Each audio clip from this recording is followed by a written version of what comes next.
Hi, Poppy Yeager here.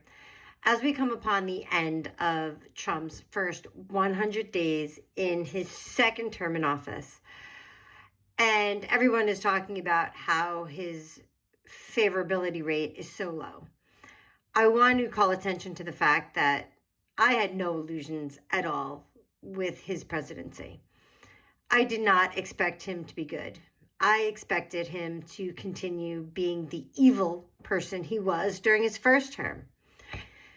His first term ended with thousands, hundreds of thousands of Americans dying.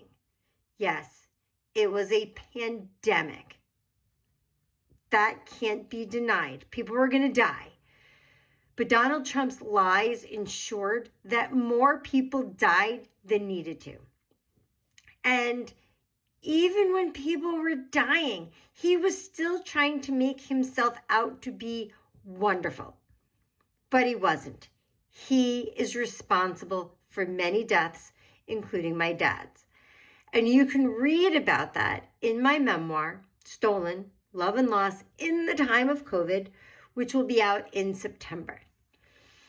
On day 44 of the blog that has become my memoir, I wrote, this was April 28th, 2020.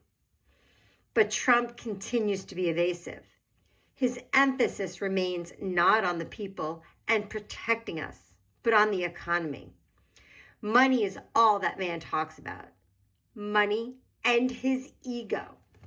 He wants us to feel indebted to him personally, which is why he insisted on signing all the stimulus checks. His self-praise is nauseating. I'm sure people will be very happy to get a big, fat, beautiful check, and my name is on it. Really? A big, fat, beautiful check? It's $1,200. All things considered, it's not that much. It doesn't cover my monthly mortgage payment, and I live in a tiny condo. Rent in many places is more. And if people aren't working, how is one relief check really helping? Once you pay your rent, you still have to feed your family.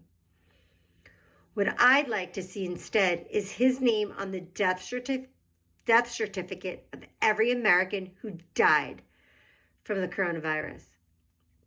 At the bottom of each certificate, it should read, Donald J. Trump cared more about his ego than the economy than insert person's name, life.